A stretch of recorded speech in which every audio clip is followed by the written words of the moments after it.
거룩하신 하나님, 하늘의 능력을 주시어서 하나님의 일을 말하게 하여 주시옵고 하나님의 영광에 참여하는 자들이 또한 되게 하여 주시옵소서.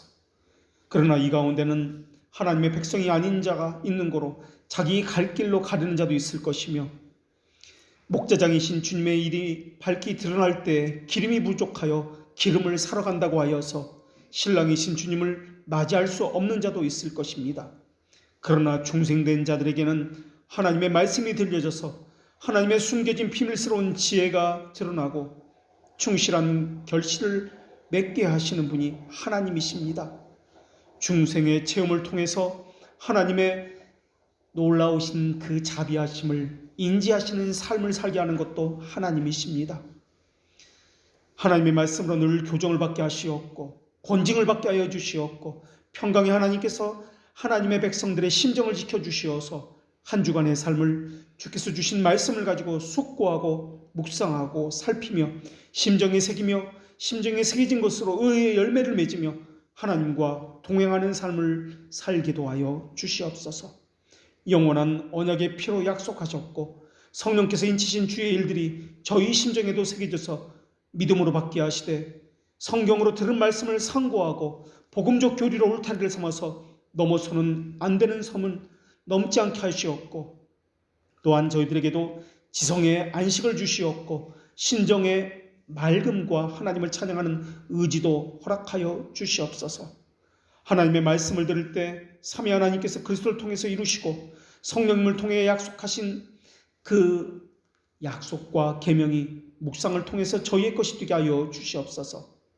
저희를 향한 하나님의 호의를 맛볼 수 있는 영혼의 미각도 주시어서 하나님의 심정의 어떠함을 알게 하여 주시옵고 저희 안에 주신 약속이 헛되지 않도록 성령께서 보내셔서 오늘도 주의 말씀을 전하시는 분이 오직 하나님이시며 저희 영혼을 사로잡아 온전한 것을 소유하시는 분도 오직 하나님임을 깨닫는 시간 되게 하여 주시옵소서.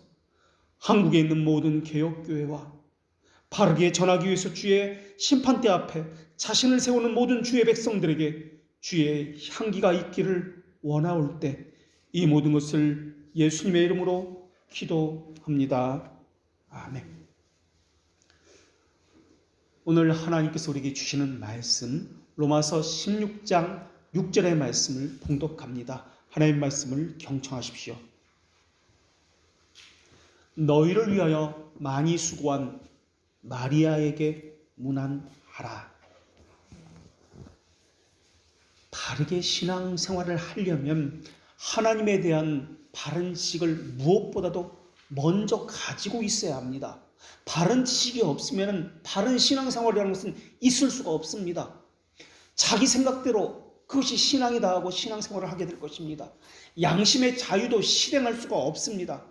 바른 지식이 없는데 어떻게 거기서 바른 예배가 나오겠습니까? 바른 지식이 없는데 어떻게 바른 기도가 나오고 바른 섬김이 나올 수 있겠습니까? 그 무엇도 나올 수가 없습니다. 하나님과의 바른 교제 있을 수가 없습니다. 그런데도 무지와 맹목적인 열심을 신앙이라고 착각을 하고 있는 사람이 너무나 많이 있습니다. 사람이 양심이 없는 게 아닙니다. 다만 어떤 지식을 담고 있느냐, 얼마만큼의 지식을 가지고 있느냐에 따라서 그 사람이 가진 양심이 각기 달라진다는 것이 문제입니다. 자기가 가진 그 지식만큼 양심이 작동하기 때문에 그렇습니다.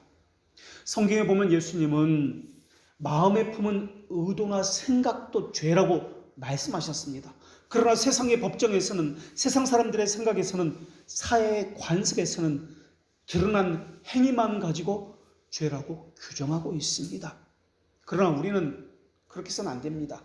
드러나지 않은 것까지도 살펴야 합니다. 이것이 신앙이기 때문에 그렇습니다. 그래서 우리가 죄라고 규정하는 것은 세상 사람들이 말하는 죄의 개념과는 전혀 다릅니다. 또 믿음이라고 하는 것은 청결한 양심에 담기기 때문에 이 양심이 청결한지 살펴야만 합니다. 오늘 본문에는 수고한다는 말씀이 나옵니다. 이거 역시 마찬가지입니다. 수고라는 것은 겉에 행위만을 말하고 있지 않습니다. 마음의 바른 자세, 하나님을 향한 선한 동기는 물론이고 또한 수고할 때 반드시 갖춰야 할 것이 있습니다. 나는 하나님 앞에 무익한 종입니다 하는 겸손의 마음 자세입니다. 많이 수고한 마리아가 누군지 성경은 더 이상 말하고 있지 않습니다. 유대인 사이에 아주 흔한 이름이 마리아라는 이름입니다. 그래서 어떤 사람들은 그녀가 유대인이 아닐까라고 이야기합니다. 그런데 이 이름은 라틴어로도 마리안느라고 불리고 있으며 이방인에게도 쓰이는 이름이기 때문에 그녀가 로마인인지 이방인 또는 유대인인지 인종적인 신분에 대해서는 이름만 가지고는 정확하게 판단할 수가 없습니다. 마리아는 헬라어로는 또한 말이 아니라고도 이야기합니다. 이 이름의 뜻은 높여진 자라는 뜻을 가지고 있습니다. 그리고 어떤 사본에는 히브리어어로서 마리암이라고도 그렇게 기록되어 있습니다. 아무튼 이 여인이 유대인인지 헬라인인지 또는 로마인인지 알 수는 없지만 분명한 것은 로마에 살고 있는 기독교인 여성이라는 사실은 분명합니다.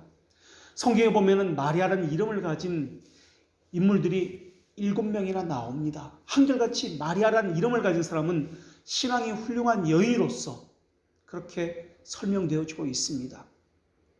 오늘 본문에 소개된 마리아라는 이 여인은 너희를 위해서 많이 수고했다라는 표현 외에는 다른 언급은 없습니다. 그러나 이 단어만 가지고도 로마 교회의 핵심 멤버였구나, 초창기 개척 멤버였구나 라는 것을 알 수가 있습니다. 이 수고했다라는 이 단어는 열심히 일을 했다 그런 의미만 있는 것이 아닙니다. 이 단어는 극도의 필요한 상태, 육체의 괴로움을 한꺼번에 홀로 지고 있는 상태, 이것과 함께 수고했다는 것을 말하는 단어가 이 수고했다는 단어입니다. 몸이 상할 정도로 육체적으로는 많이 수고한 사람, 정신적으로도 많이 고민과 눈물 속에서 있었던 그러한 속에서 나온 이 수고했다는 단어가 오늘 본문에 나온 단어입니다. 이 단어를 사용함으로써 오늘 말씀은 마리아가 어떻게 섬겼는지를 간접적으로 설명하고 있습니다. 오늘 본문에 나오지 않지만 12절에 보면은 주 안에서 많이 수고한 버시에게 문안하라라는 말씀도 나옵니다. 버시에게도 마리아에게 썼던 동일한 단어, 이 많이 수고했다라는 단어를 동일하게 사용하고 있습니다. 하나님 모든 것을 알고 계십니다. 사람은 몰라도 하나님만은 그의 모든 수고를 알고 계셨습니다. 이것이 최고의 보상입니다.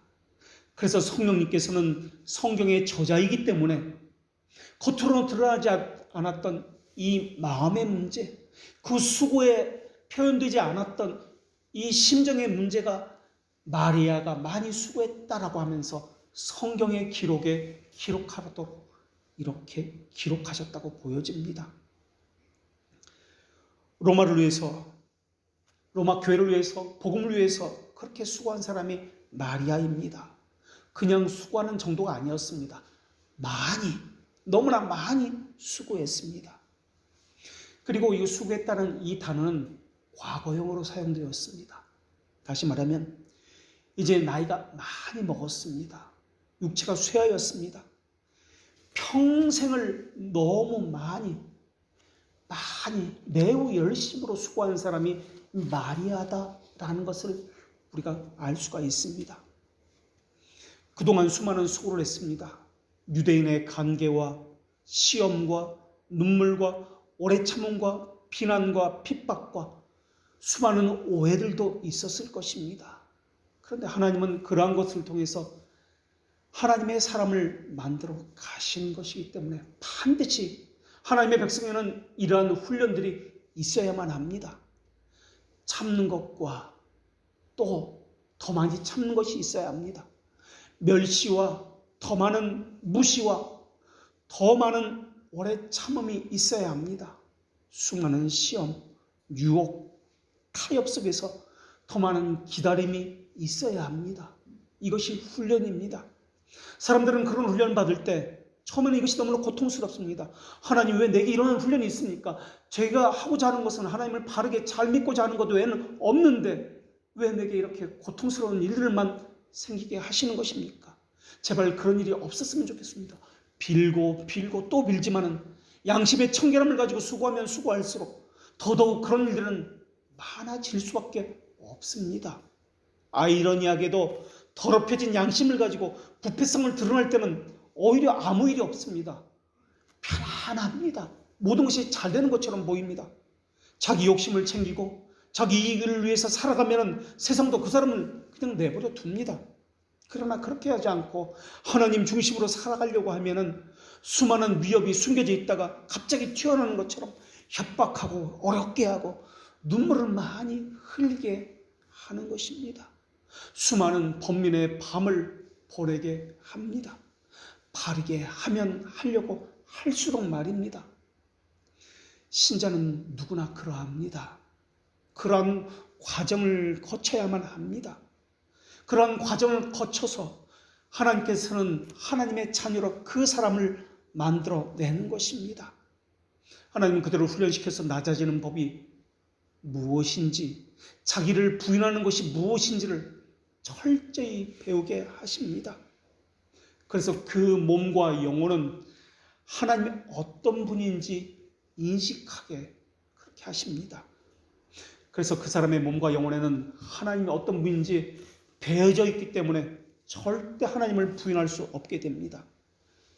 그런 것을 경험하여 예수의 흔적을 가졌노라 라고 말을 하는 것입니다.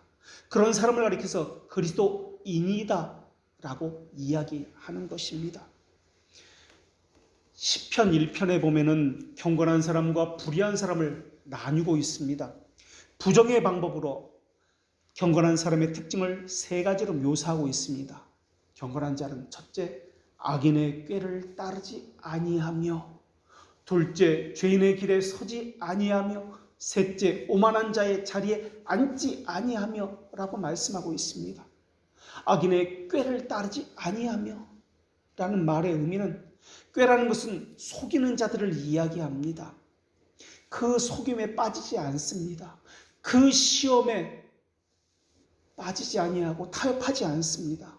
분별력을 가진 지혜가 있습니다 라는 말입니다. 심지가 굳건하여서 자신의 마음을 흔들리게 내버려 두지 않습니다 라는 말을 하고 있는 겁니다. 그릇된 조언을 받아들이지 않습니다. 그런 것에 마음이 혹하여 그쪽을 향해서 발걸음을 떼어놓지 않습니다 라고 이야기하고 있는 것입니다. 세상의 가치관은 많이 다릅니다. 신자는 세상의 가치관을 따라 사는 사람이 아니라 이 세상을 본받지 아니하며 변화를 받아 새롭게 하여 주님의 것으로 구별하여 드리는 삶을 사는 것이 그리스도인입니다. 세상을 따라 살아갈 때는 세상 사람들은 그 사람을 건드리지 않습니다. 자기와 동질의 사람이기 때문에 그렇습니다. 그래서 세상에서 그렇게 살아갈 때는 기교를 부리고 승승장구하고 그렇게 잘 나가도록 내버려 두고 있습니다. 그러나 악인의 기교를 따라 살지 않기로 작정을 하게 되면 그때부터 수많은 유혹과 시험이 몰아닥칩니다. 그래서 악인의 꾀가 이 세상에 살아갈 때는 편리한 방식처럼 보입니다. 기술을 부리고 기교를 부립니다. 경건한 자는 장사꾼과 같이 그 방식을 따라가지 않습니다. 미련하게 하나만 바라봅니다. 그러나 경건치 못한 불의한 자들은 수시로 상황에 맞게 자신을 카멜레온처럼 그때 맞게 몸을 수시로 바뀌어 살아가고 있습니다. 그러나 경건한 자는 미련하여서 그저 하나님의 뜻이 아니라면 다 버립니다. 신음하고 흐느끼고 하나님만 바라보면서 울부짖고 흐느낍니다. 이것이 경건한 자입니다. 그는 악인의 꾀를 따르지 아니합니다. 둘째로 경건한 사람은 죄인의 길에 서지 않는다고 말씀하고 있습니다. 그 이유는 죄인과 어울릴 수 없는 하나님의 형상을 부여받은 사람이기 때문에 그렇습니다. 정서가 다릅니다. 거룩한 정서를 가지고 있기 때문에 그들이 가진 죄의 정서와 어울릴 수가 없기 때문에 그렇습니다.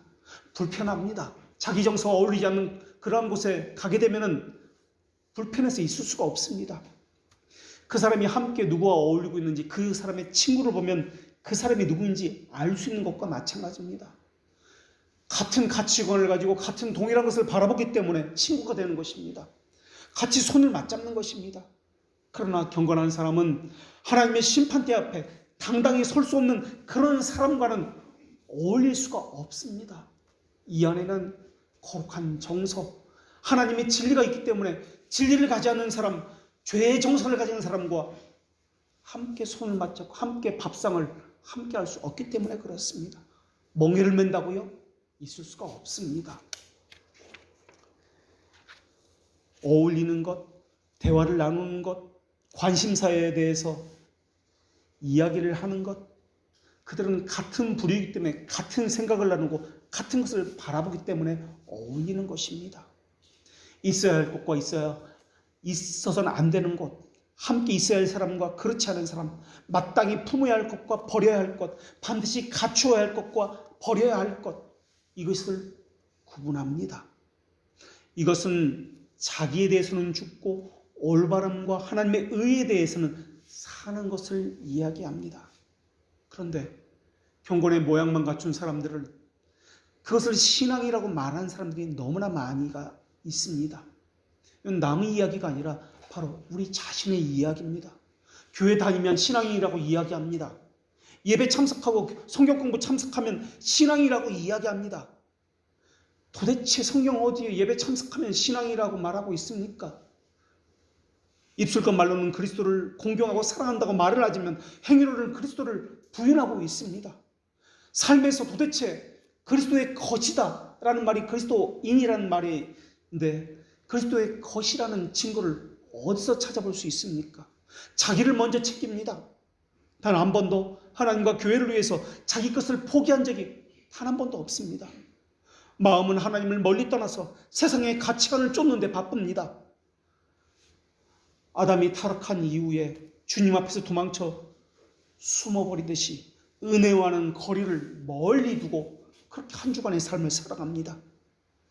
하나님과 함께 산다고 말을 한다 해도 그것은 말뿐입니다. 세상에서 하나님과 동행하는 것은 전혀 없습니다. 그들의 삶에는 하나님이 존재하지 않습니다. 하나님과 동행하는 것, 인지하는 것은 전혀 그들의 삶에는 없습니다. 겨우 하나님을 생각한다는 것이 자기가 어려울 때, 고통받을 때, 그때서야 겨우 하나님의 이름을 부를 뿐입니다. 하나님은 어디서나 존재하지만 악인의 마음에는 어떻게 하는 것이 내게 더 큰 유익이지? 이것 외에는 없습니다. 그 마음 어디에도 하나님이 들어갈 자리가 없습니다. 그러나 경건한 자는 죄인의 길에 서지 않습니다. 그들과 함께 밥을 먹지 않습니다. 세 번째로 경건한 자는 오만한 자의 자리에 앉지 아니하며라고 말씀하고 있습니다. 경건한 자들은 자기를 높이는 사람이 아니라 낮추는 사람입니다. 왜냐하면 내가 누군지 너무나도 잘 알고 있기 때문에 그렇습니다. 자연인의 마음에는 하나님을 품고 살지 않습니다. 이원론적으로 주일과 평일을 나누어 버립니다. 그래서 주일은 하나님을 부릅니다. 그러나 평일에는 하나님 잊고 삽니다. 하나님은 그저 자기 필요에 의해서 필요할 때만 불러내는 도깨비 방망이와 같은 그런 존재입니다. 사람의 심정은 영혼의 추와 같아서 자기가 좋아하는 것을 향해서 쉽게 움직입니다. 좋아하는 사람을 늘 마음에 품고 사는 것과 마찬가지입니다. 그래서 자기가 좋아하는 것을 가장 우선순위에 두고 그것과 관련된 것을 최고의 가치라고 여기면서 그것을 우선적으로 행합니다. 하나님을 이용해서라도, 하나님을 버려서라도 자기가 원하는 최고의 가치 있는 그것을 행하려고 합니다. 그것을 위해서 수고합니다. 그러나 경건한 사람은 하루 종일 아침이면 아침이라서, 저녁이면 저녁이라서, 집이면 집이라서, 들판이면 들판이라서, 직장이면 직장이라서 늘 하나님을 자기 앞에 모시고 사는 사람입니다. 하나님과 이야기하는 것이 너무나 좋습니다. 그냥 자연스럽게 설거지하다 말고, 직장에서 일을 하다 말고, 길지 않아도 좋습니다.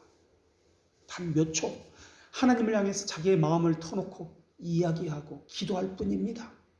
그래서 오늘은 바로 여기부터 오늘 이야기를 풀어가려고 합니다. 왜냐하면 섬김은 드러난 섬김, 이것만 가지고 이야기해서는 안 되기 때문에 그렇습니다. 그리고 오늘 본문에서 수고라고 하는 이 수고는 단지 수고를 말하는 것이 아니기 때문에 그렇습니다. 수고는 그 안에 담겨진 하나님을 향한 그 마음, 그 애정에서 나온 결과물이기 때문에 그렇습니다. 영혼의 상태가 반영된 것이 바로 의지로 표현되는 수고이기 때문에 그렇습니다. 인간의 영혼은 진지하면 진지할수록 안정되고 평안함 가운데 거하게 되어 있습니다. 그러나 경건치 못한 자들은 바람에 나는 겨와 같이 불안해합니다. 조급해합니다. 매사에 감정적인 변덕이 이렇게 할까 저렇게 할까 심합니다. 이거 됐다가 저거 했다가 손에 무엇을 잡는 것이 진중하지 못하고 그냥 붕 떠 있는 것 같습니다. 어찌할 바를 모르고 갈등은 심하고 어떻게 옳은지 갈팡질팡합니다. 양심은 찔립니다. 불안해집니다. 사람 눈치를 보게 됩니다. 무언가 막혀 있어서 은혜 앞에 서 있지 못하기 때문에 그렇습니다. 무언가 해야 할 일이 있는데 아무것도 하지 못하고 일도 손에 잡히지 않습니다. 그냥 일을 할 뿐입니다. 거기에는 기쁨도 없고 보람도 없고 사명도 없습니다. 하나님에게 맡긴다는 것이 무엇인지도 모르고 하나님을 사랑하는 것이 무엇인지 모르기 때문에 기도도 그저 자기가 원하는 것이 이루어지는 것이라고 여길 뿐입니다. 더군다나 그 사람이 만약에 맹목적 열심으로 무장되어 있다면 그것은 더더욱 큰일입니다. 반대로 무관심이나 극단적 게으름으로 가득 차 있다면 그것은 교회를 허물어뜨리는 일이 또한 될 것입니다. 맹목적이고 무조건적인 무모한 열심은 교회를 파괴하는 일입니다. 그러나 참된 신자는 영혼을 진지하게 합니다. 하나님과 깊은 교제를 나눔으로써 심정의 평안을 누리도록 성령께서 주시는 말씀의 권고를 늘 듣습니다. 그래서 하나님의 호의를 실질적으로 경험합니다. 경험하면 경험할수록 하나님을 더 많이 알기를 원합니다. 성령님은 하나님의 거룩한 일을 하시는 분입니다. 성령님은 그래서 우리로 하여금 하나님의 일을 하게 하시는 분이지 사람의 일을 하게 하는 분이 아니다라는 것입니다. 그런데 어떤 사람은 교회에서 사람의 일을 합니다. 종교의 이름으로, 교회란 이름으로 사람의 일을 할 뿐입니다. 그저 수고를 할 뿐입니다. 하늘의 것을 사모하게 하는 분은 영혼의 날개를 갖게 하시는 성령님이십니다. 말씀과 그 일을 하게 하십니다. 그래서 마치 모세가 죽기 전에 비스가산 정상에 올라가서 약속의 땅을 바라보면서 하나님께 기도하듯이 하나님께만 소망을 두고 있습니다. 주관적이지 않습니다. 이기적이지 않습니다. 일시적인 감정에 따라서 바뀌는 신앙생활이 아닙니다. 그런 것은 신앙이 아닌데 사람들은 그것이 신앙이라고 착각하고 있습니다. 참된 신자들이 왜 교회를 위해서 섬기고 다른 사람을 위해서 수고하는지 아십니까? 그 수고 자체가 참된 성도의 영적인 기쁨이기 때문에 그렇습니다. 죄인의 길에 서지 아니하고 악인의 자리에 앉지 않는다고 했습니다. 왜 그렇게 하는 것입니까? 그것이 그들의 기쁨이기 때문에 그렇습니다. 보상 때문에, 무엇이 주어지기 때문에 아닙니다. 그것 자체가 그들에게는 기쁨이기 때문에 그렇습니다.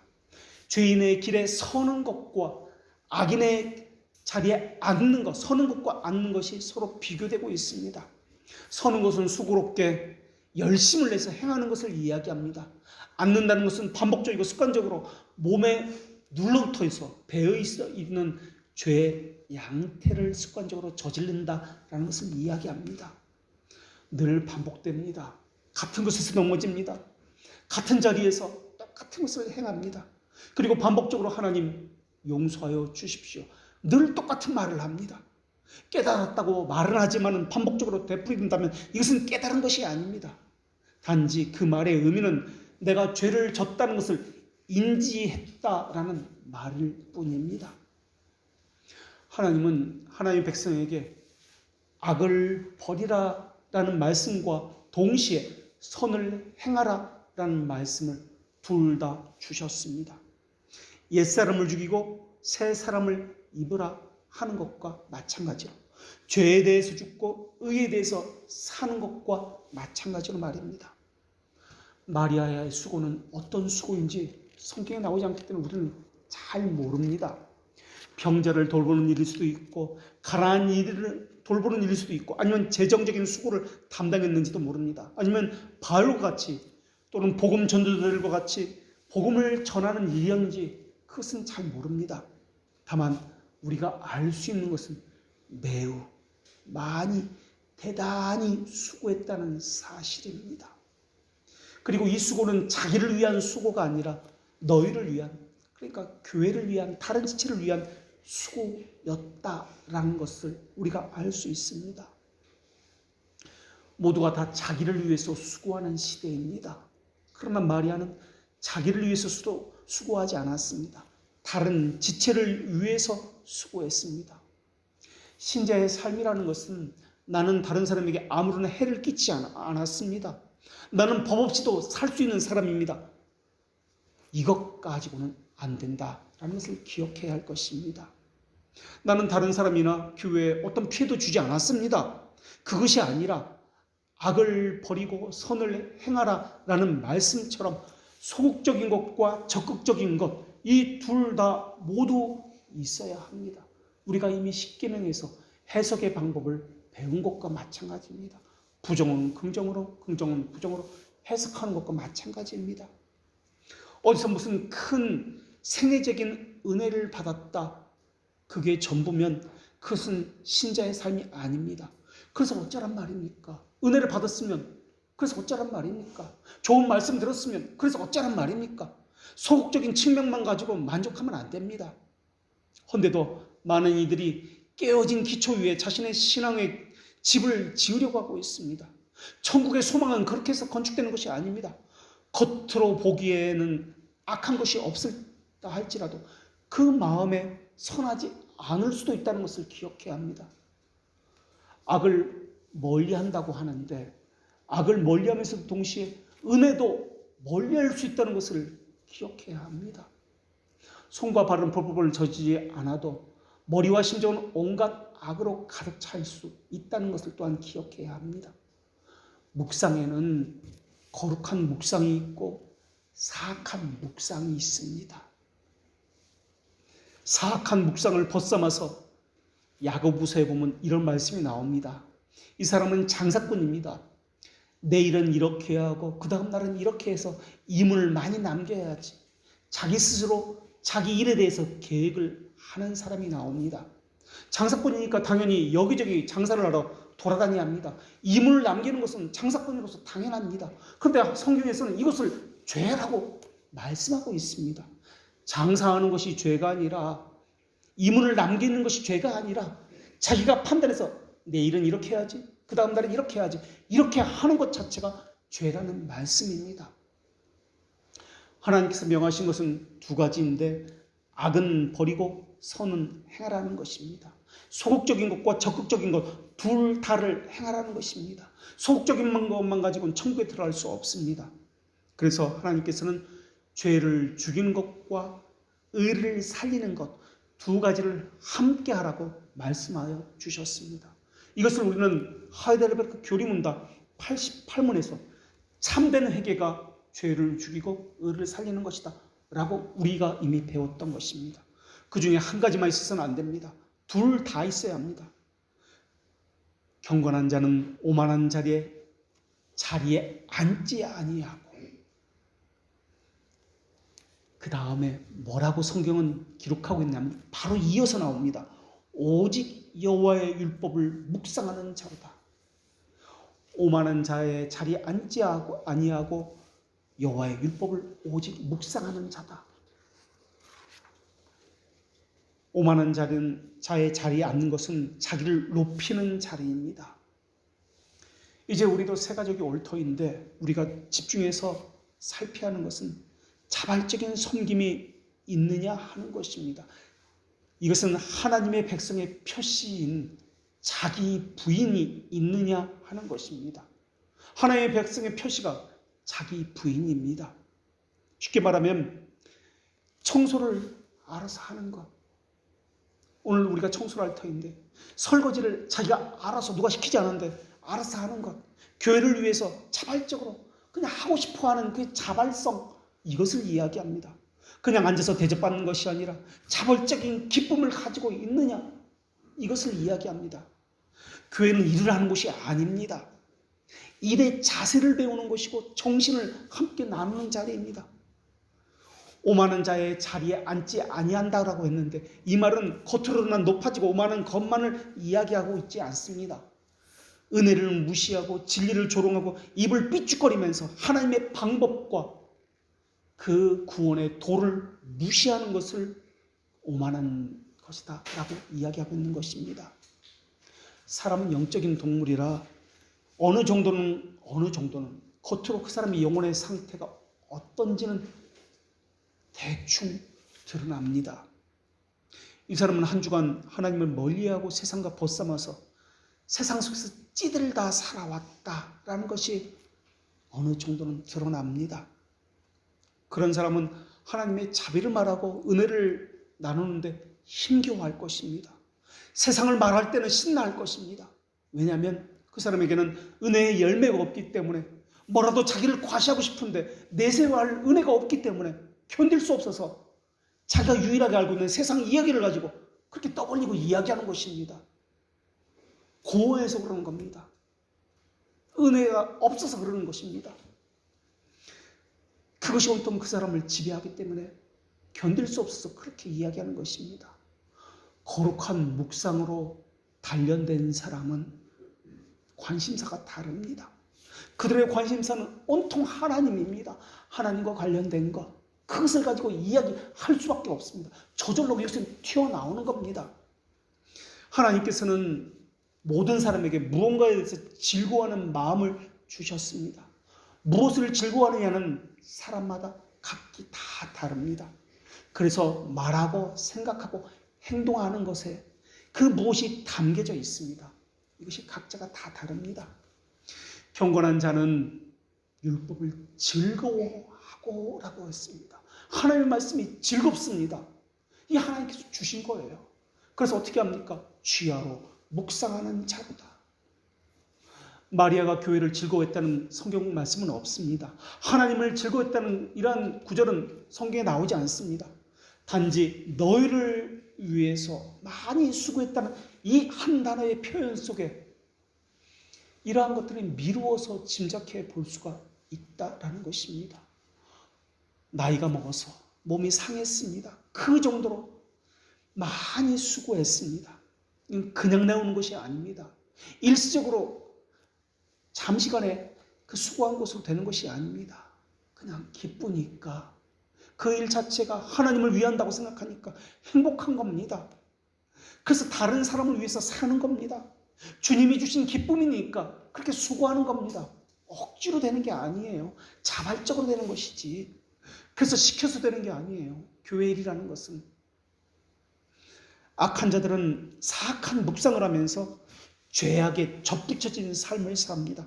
반면에 하나님의 자녀는 거룩한 묵상을 하면서 하나님에게 접붙여진 삶을 삽니다. 거룩한 묵상을 할 때 하나님께 주시는 것은 평강의 열매를 맺습니다. 그러나 죄악에 덧붙여진 삶을 사는 사람의 열매는 조급함, 성급함, 감정적인 충동에 의해서 수시로 변하는 이러한 열매를 맺습니다. 접붙여진 삶이라고 하는 것은 나와 상관없는 문자, 저편의 말이 아니라 실제 우리의 삶에서 일어나고 있는 일들을 이야기하는 거예요. 나는 하루를 어떻게 보내고 있는가? 정말 하나님과 가까이 하고 있습니까? 말씀으로 내 심정을 살피고 있습니까? 이건 시간이 있건 없건 그건 전혀 상관없는 것을 이야기하는 것입니다. 이것은 하나님을 향한 마음이 있느냐에 없느냐의 문제지 상황적인 문제나 시간의 문제가 아닙니다. 자발적인 일은 언제나 쉽고 즐겁습니다. 억지나 형식적인 일은 언제나 힘겹고 고통스럽고 귀찮은 것입니다. 하나님은 모든 섬김을 받으시는 분이 아닙니다. 하나님의 뜻에 합당하게 바르게 섬기는 그 사람의 향하는 일과 함께 받으시는 분이십니다. 신자는 보지 못하는 것을 말하는 사람이고 가식인 것이 아니라 하나님의 영감을 통해서 하나님의 일을 하는 사람입니다. 그러나 불신자는 직관적인 사람입니다. 가시적인 것, 눈에 보이는 것, 그 형편, 상황, 그래서 당장의 성과가 없으면 기쁨을 느끼지 못합니다. 신자는 그렇지 않습니다. 신자는 하나님을 섬기는 것, 그것 자체가 기쁨입니다. 업적, 성취에 그 사람이 기쁨이 있는 것이 아닙니다. 불신자는 성취와 업적에 그 기쁨이 있습니다. 그러나 신자는 하나님 자체의 기쁨이기 때문에 업적과 성취가 없다 할지라도 하나님 자체를 소유한 사람으로서 기쁨을 가지고 있습니다. 그래서 하나님의 자녀는 충분한 업적, 놀라운 업적을 남길 수 없을지 모르겠습니다. 자발적으로. 그러나 하나님을 향한 이 기쁨 안에서 나오는 이 섬김은 계속적으로 이어갈 수 있는 것입니다. 속사람이 하나님의 법을 즐거워하는도다. 교회를 위해서 수고한다고요? 그것은 반드시 하나님을 즐거워하면서 나오는 수고여야 합니다. 하나님의 아름다움을 인식하게 되면 대가 없이, 대가라니요, 오히려 하나님의 일에 참여하게 돼서 영광입니다. 그저 하나님을 섬길 수 있어서 기쁨입니다. 이것이 교회에서 섬김입니다. 하나님이 하시는 일을 보십시오. 하나님의 말씀을 들여다보십시오. 얼마나 정결하고 순전한지 제단의 불로 밝혀질 수밖에 없는 이러한 것이 하나님의 사역과 하나님의 말씀이지 않습니까? 거룩한 기쁨은 지성의 안식에서 먼저 생겨납니다. 지성에서 생겨난 기쁨은 정서와 의지에게까지 그 영향을 미칩니다. 우리를 떠나소서 우리가 주의 도리 알기를 바라지 아니하나이다. 그들은 호기심만으로 하나님의 말씀을 냈기 때문에 거룩한 정서나 의지로 그것이 더 나아가질 않습니다. 자기 부인이 없기 때문에 십자가를 지는 삶도 없습니다. 그래서 하나님을 아는 지식도 사모하지 않습니다. 수고도 섬김도 하나님으로부터 오는 기쁨으로 하는 수고와 섬김이 아닙니다. 그때 나오는 것은 불평, 원망, 자기 높임, 나는 이렇게 열심히 하는데 저들은 왜 일을 하지 않는 것이지? 라는 것이 따라 나올 수밖에 없는 것입니다. 자기 부인의 삶, 이것은 반드시 기독교인의 삶에 나타나야 합니다. 그런 다음에 나타나야 하는 것은 십자가를 지는 삶입니다. 이것은 한 단어로 전자의 것은 죄 죽이기라고 이야기하고 십자가를 지는 삶, 이것은 견인이라고 이야기합니다. 죄를 죽이는 것이나 견인의 삶을 살아갈 때 가장 방해가 되는 것이 있는데 우리 안에 거하는 죄와 그리고 그 다음에 내가 가진 죄로 인해서 솔깃하게 내가 귀를 기울이게 하는 세상이 주는 유혹과 죄의 영향력 같은 것이 있습니다. 견인해 나갈 때 필요한 것은 도대체 하나님의 뜻이 무엇인가 하는 것을 찾아야 합니다. 그래서 죄를 죽이기 위해서 그리고 견인의 삶을 살기 위해서 신자는 반드시 교리를 배우는 삶을 살게 되어 있습니다. 하나님의 뜻을 알아야 바르게 섬길 수 있고 살아갈 수 있기 때문에 그렇습니다. 죄와 싸우려면 무엇이 죄인지 분명하게 하나님의 말씀을 알아야 하기 때문에 그렇습니다. 어떻게 하는 것이 하나님의 뜻인지 반드시 알아야 하기 때문에 참된 신자라면 반드시 그래서 복음 교리를 자발적으로 기쁨으로 배우려고 하는 특성이 있다라는 것입니다. 아무거나 배우는 것이 아닙니다. 참된 교리, 하늘에 속한 복음 교리를 배우려고 하는 것입니다. 왜냐하면 그 교리만이 구원으로 인도하는 것이요 생명에 속한 진리이기 때문에 그렇습니다. 그렇기 때문에 우리는 내가 왜 그리스도인의 삶을 살지 못하는지 분명하게 알고 있어야 합니다. 게으른 것 때문에 그리스도의 삶을 살지 못하는 것 아닙니다. 시간이 없어서 바빠서 환경 때문에 그리스도의 삶을 살지 못하는 것 아닙니다. 그가 그리스도인이 아니기 때문에 그리스도의 삶을 살지 못하는 것입니다. 그리스도의 삶은 그렇다면 무엇을 그리스도의 삶이라고 이야기할까요? 내면으로는 여호와의 율법을 주야로 묵상하는 것을 이야기합니다. 다시 말하면 하나님과 동행하는 것을 이야기합니다. 그래서 정결법에 보면은 구약에 되새김질하는 짐승을 정결한 짐승이라고 이야기합니다. 하나님의 말씀을 되씹듯이 묵상하는 삶, 이것이 정결한 짐승이라고 이야기한 것입니다. 신자는 그래서 하나님의 말씀을 늘 심정에 접붙여서 달고 살아야 합니다. 이것을 통해서 자기가 누구인지를 보이기 때문에 그렇습니다. 그렇기 때문에 신자라고 다 신자가 아닙니다. 그런 정신도 없는데, 그런 삶도 없는데 어떻게 신자라고 말할 수 있습니까? 다 거짓 신자입니다. 일주일간 살아가면서 자기 심정을 하나님으로 가득 채우지 않았는데, 자기 심정에 하나님이 없는데 신자라고 불린다고요? 그런 말이 도대체 어디에 있단 말입니까?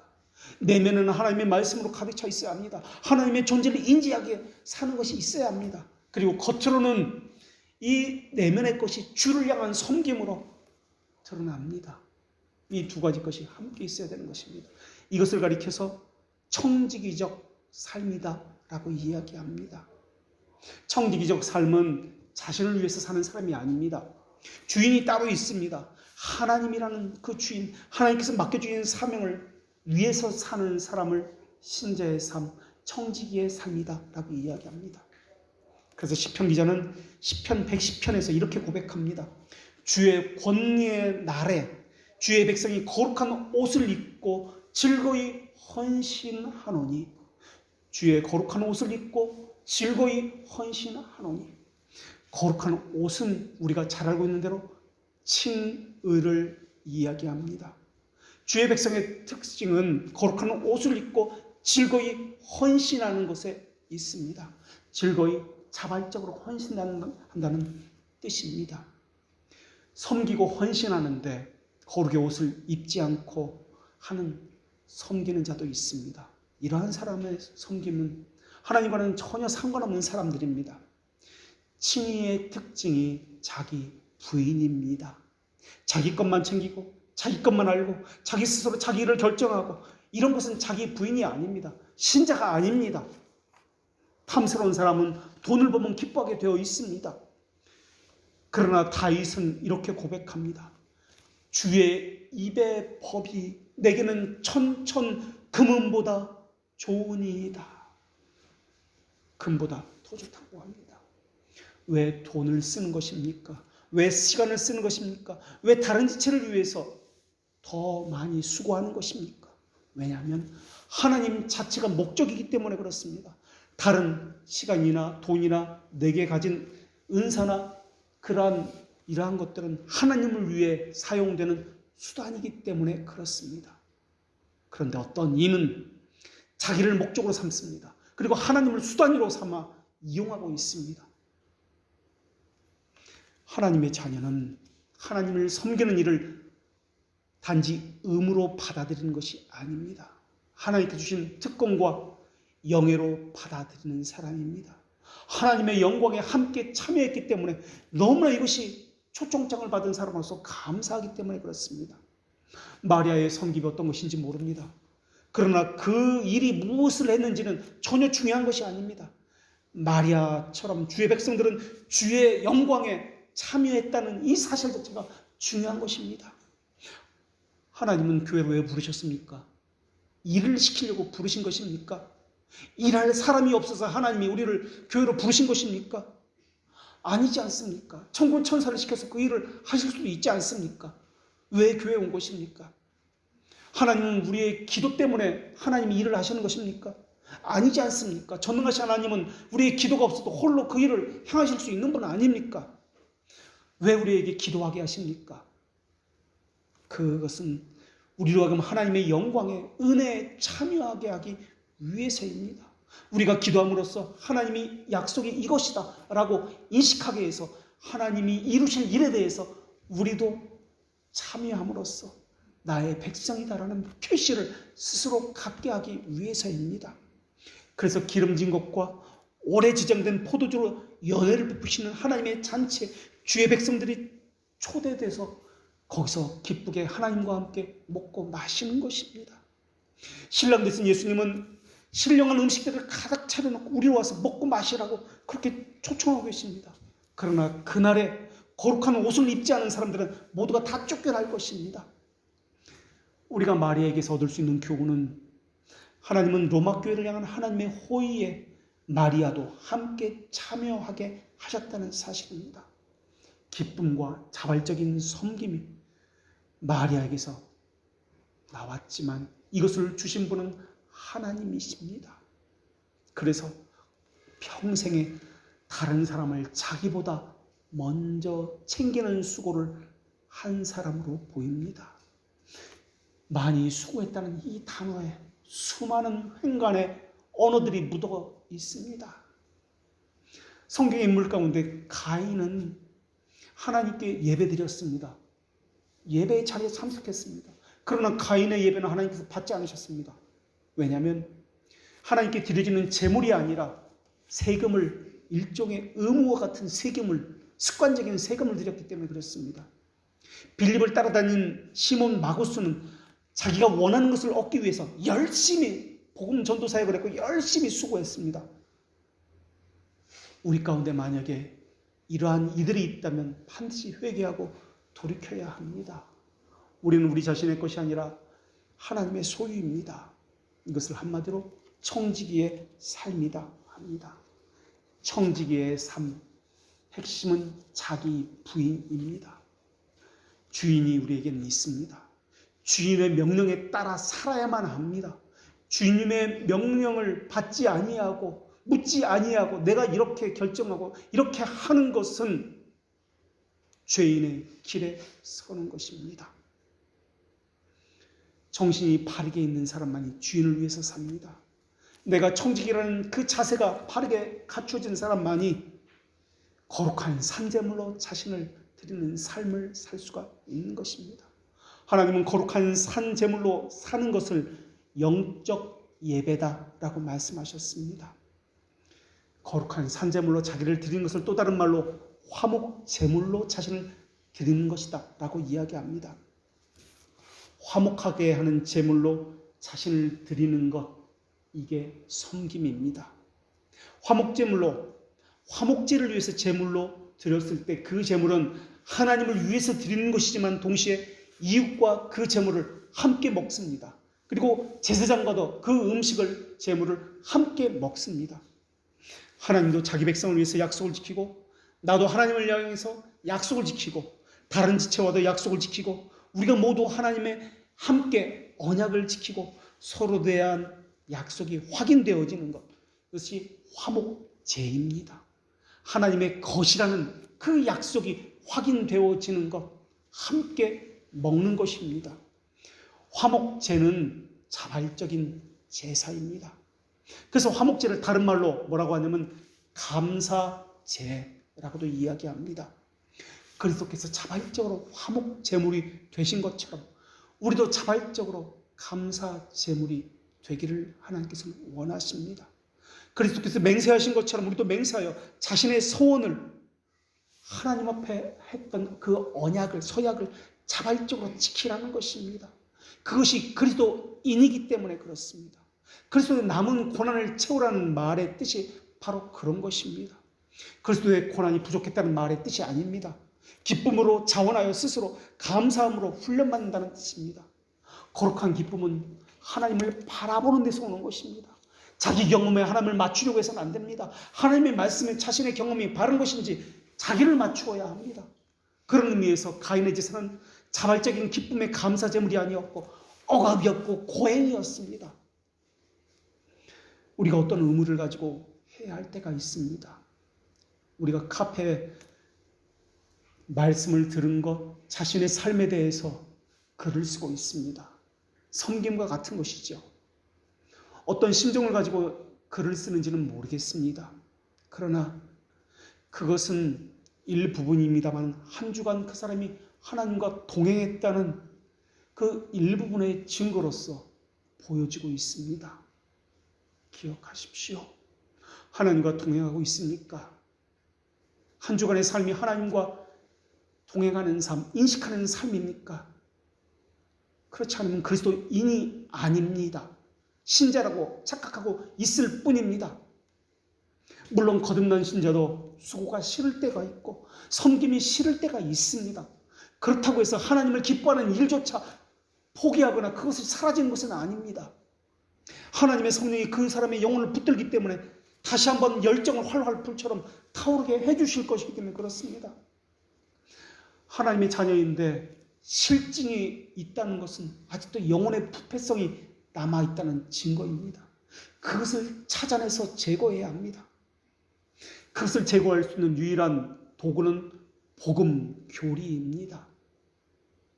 신자가 실증이 있다 해도 하나님을 섬기는 것을 포기하지는 않습니다. 기쁨은 없을 수 있습니다. 그러나 해야 한다는 의무와 자발성까지는 없어지지 않습니다. 바울도 선을 행하고 싶은 행하고 싶지 않은 심정이 있었습니다. 그래서 자기 안에서 두 가지 법이 싸운다라고 고백했습니다. 그런데 그 고백에 이어서 뭐라고 또 고백하냐면 내 속사람으로는 하나님을 즐거워하되라고 고백했습니다. 겉사람이 후패한 것이지 하나님의 형상을 담은 속사람까지 후패한 것이 아닙니다. 물론 위선자도 하나님의 말씀을 달갑게 듣고 또한 교회에서 직분을 가지고 섬길 수도 있습니다. 헤롯이 그러했습니다. 헤롯도 세례 요한의 말을 달갑게 들었습니다. 빌라도 총독도 예수님을 향해서 진리가 무엇인가에 대해서 궁금증을 가지고 교리가 무엇인지를 찾아 물었습니다. 영적인 섬김과 직분을 맡았다도 여전히 위선적일 수 있습니다. 여전히 육신에 속한 것을 더 좋아할 수 있습니다. 위선자도 하나님께 기도할 수 있습니다. 기도하는 이유는 그들은 기도를 통해서 하나님을 만나려는 목적이 아니라 하나님 자체가 아니라 자기 기도의 재능을 사람들에게 과시하기 위해서일 뿐입니다. 그들은 말씀을 들어도 자기 귀에 솔깃한 것만을 위해서만 듣습니다. 위선자는 하나님께 무엇을 드렸는지 전혀 중요하지 않습니다. 그저 드렸다는 것, 그저 섬겼다는 것, 자신이 의무를 다했다는 것, 이것만 중요하게 여깁니다. 무가치한 것을 드렸는지, 가치 있는 것을 드렸는지, 정말 하나님의 영에 합당한 것을 드렸는지 전혀 관심이 없습니다. 그냥 이거 했다. 이게 중요합니다. 마음이 쏟아붓지 않으니까 그것을 한다 할지라도 그냥 정교하지 못합니다. 온 힘을 다해서 수고하지 않으며 마음을 다해서 하나님께 드려지는 간절함도 없습니다. 그저 그들은 일을 할 뿐입니다. 시키니까. 많이 수고하지 않습니다. 적당히 합니다. 다른 지체를 위해서 수고하지 않습니다. 자기 이익을 위해서 그저 할 뿐입니다. 그러나 하나님의 사람은 자신을 감사의 제물로 드립니다. 감사의 제물이라는 것은 하나님께서 내게 주셨다는 것을 전제로 하는 것입니다. 은혜를 전제로 하는 것이 감사입니다. 그래서 더한 수고가 더한 수고를 낳고 하나님을 아는 지식이 하나님을 아는 더한 지식을 낳고 선순환의 고리가 끊임없이 이어져서 하나님을 향해서 점점 나아가는 것입니다. 위선자는 일시적이고 금방 변한다는 특징을 가지고 있지만 하나님의 사람은 지속적이고 항상 하나님의 사랑은 영원성을 향해서 나아간다는 특징이 있습니다. 수고와 섬김의 정신도 마찬가지입니다. 하나님께 감사의 그 마음을 잃어버렸다는 것은 하나님의 자비하심에 대한 감각을 잃어버렸다는 말입니다. 그 말은 자기 의가 살았다는 것입니다. 그것으로 섬기게 되면은 자기 의가 나타날 수밖에 없습니다. 그렇기 때문에 섬기는 자에게 있어야 반드시 정신이 있는데 가장 필요한 것은 은혜의 말씀이 먼저 자기 안에서 살아있어야만 하는 것입니다. 천사들은 기쁨과 찬양으로 하나님을 섬겼습니다. 그들은 하나님의 명령이 떨어지면 즉각적으로 느꼈습니다. 바빠서라고 말하지 않았습니다. 무슨 개인적인 일이 있어서 상황이 이렇기 때문이라고 말하지 않았습니다. 섬김이라고 하는 것은 생각과 마음이 움직여야 나오는 것입니다. 그 사람의 정서만이 아니라 지성을 사용해서 물질과 시간까지도 사용해야 나오는 것이 수고와 섬김입니다. 자신이 가진 은사도 사용해야 하고 힘과 노력까지도 사용해야 합니다. 그리고 무엇보다 수고라고 하는 것은 수고라는 것 혼자 가는 것이 아니라 말씀과 함께 가야 합니다. 말씀의 검이 자신의 양심을 살피는 것이 사라지면 수고는 기쁨이 아니라 저주고 고통과 억압이 될 것이기 때문에 그렇습니다. 그래서 수고라고 할 때 이 수고는 늘 말씀의 은혜가 그 사람을 지배해야만 하는 것입니다. 복음 교류에서 자신의 양심이 드러나야 합니다. 교정받아야 합니다. 자신의 의가 살아나는 것을 늘 혼을 내야 합니다. 그래서 말씀의 검이 자기 양심의 저 밑바닥에 독버섯처럼 부패성과 거짓된 누룩을 늘 도려내기를 힘써야 하는 것입니다. 심판의 날에 우리의 섬김과 예배의 본질에 대해서 심판하실 것입니다. 예수님께서는 우리의 예배와 섬김의 본질에 대해서 우리의 기억과 또한 사람들의 판단과는 엄청난 차이가 난다는 것을 우리는 그때서 발견하게 될 것입니다. 하나님이 원하시는 수고와 열심은 자기 의에 취해서 자부심을 느끼는 불법적인 수고가 아닙니다. 다른 복음을 따르는 거짓 신자들의 섬김이 아닙니다. 하나님의 사랑에 붙들려 있는 데서 나오는 수고, 그 예배, 그 기도를 하나님께서 받으시는 것이지 사람의 의에 의해서 나오는 것을 받으시는 것이 아닙니다. 뿌리 없는 섬김은 교회에 유익을 주는 것이 아니라 끊임없는 고통을 줍니다. 예배의 정신과 그래서 섬김의 정신은 다른 것이 아니라 같은 것입니다. 하나님의 자녀는 죄를 고백할 때도 조목조목 고백합니다. 그러나 위선자들은 죄를 고백할 때 대치적으로 자백을 하고 두리뭉실하게 한꺼번에 자백을 합니다. 자신이 죄인이라는 사실을 실감이 나지 않습니다. 하나님의 존재가 삶에서 실감이 되지 않기 때문에 그렇습니다. 그런데 어떻게 죄가 실감이 나겠습니까? 그들은 대체적으로 자기가 죄인이라고 생각합니다. 와닿는 것이 없습니다. 죄인이라고 말을 하니까 그냥 죄인이라고 말할 뿐입니다. 그들은 자기가 들은 것을 가지고 말을 하는 것이지 실제로 체험된 믿음을 가지고 말하는 것이 아닙니다. 수고와 섬김은 삶에서 체험된 하나님을 아는 지식을 가지고 가시적으로 표현되는 행위를 수고와 섬김이라고 이야기합니다. 그래서 수고와 섬김을 이야기할 때 수고와 섬김만을 가지고 이야기해서는 안 됩니다. 그 안에 담겨있는 정서가 무엇이냐를 말을 해야 합니다. 그래서 오늘 본문은 아주 단순한 한 문장입니다. 그러나 그 단순한 한 문장 가운데 마리아가 어떻게 수고했는지, 하나님께서 그를 어떻게 훈련시켰고 어떻게 그와 동행하셨는지 이러한 모든 것들이 다 녹아져 있다는 것을 볼 수 있습니다. 하나님의 말씀은 위선자들에게는 그들을 거룩하게 하지 못합니다. 어떤 감흥도 불러이지 못하게 합니다. 그들은 그저 정보를 얻고 지식적인 깨달음은 있을 수 있습니다. 하나님의 말씀은 그렇게 됐습니다. 지식과 정보로 말입니다. 자신의 삶에 녹아들어서 자신의 영혼을 변화시키고 자신의 삶의 양태 그대로 녹아서 표현돼서 나오는 것은 전혀 없습니다. 그들은 늘 이렇게 이야기합니다. 죄송합니다. 못했습니다. 늘 같은 자리에 앉아있기 때문에 그렇습니다. 위선자에게 들려지는 복음 교리는 죽은 지식입니다. 그 사람의 삶과는 전혀 상관없는 열매 없는 지식입니다.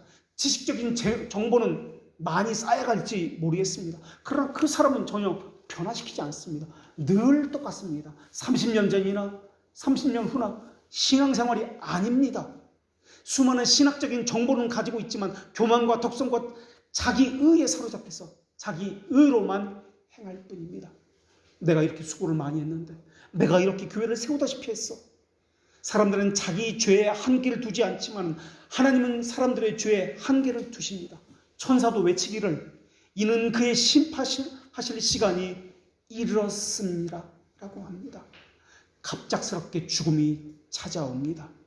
세상 사람들이 그렇게 추구했던 세상의 즐거움은 그날 다 빼어서 가서 땅속에 매장해 버릴 것입니다. 그 사람이 그렇게 추구하던 기쁨과 그 사람이 우선순위로 두던 그 가치와 함께 말입니다.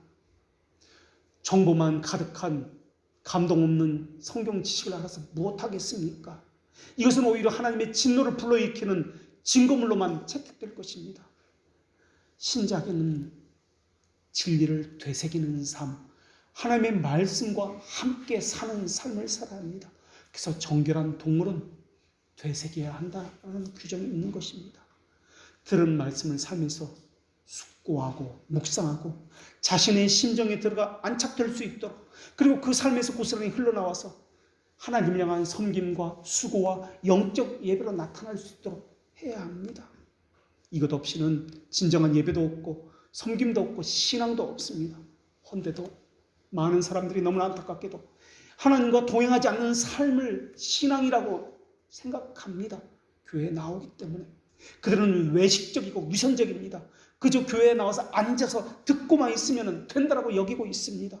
수고와 섬김의 정신, 예배의 정신은 그 어디에도 없는데 가인처럼 나는 다 했다라고 이야기합니다. 그러나 경건한 자는 하나님과 동행하는 것, 여기서 오직 기쁨을 느낍니다. 기도하겠습니다. 거룩하신 하나님, 저희로 하여금 뿌리 없는 예배, 뿌리 없는 섬김에 취해서 가식인 것들만을 붙들고 이것이 하나님을 위한 삶이다, 신앙이라고 말하고 있는 우를 범하고 있지는 않는지요. 자기 부인과 청지기의 정신이 있는지 자신을 돌아보게 하여 주시옵고, 동시에 하나님의 말씀을 되새김하며 그 말씀이 자신의 모든 삶과 함께 동행하고 있는지 살펴 자신 스스로 그리스도인이라는 증거를 갖출 수 있게 하여 주시옵소서. 허울과 이름만 가지고 신자라고 말하지 않게 하여 주시옵소서. 교회라고 간판만 달았다고 교회라고 여기지 않게 하여 주시옵고, 하나님과 동행한다는 증거를 저희들 스스로 가질 수 있게 하여 주시옵고, 참된 교회의 표징으로서, 참된 신자의 표징으로서 하나님을 기뻐하는 것이 저희들 가운데 있게 하여 주시옵소서. 예수님의 이름으로 기도합니다. 아멘.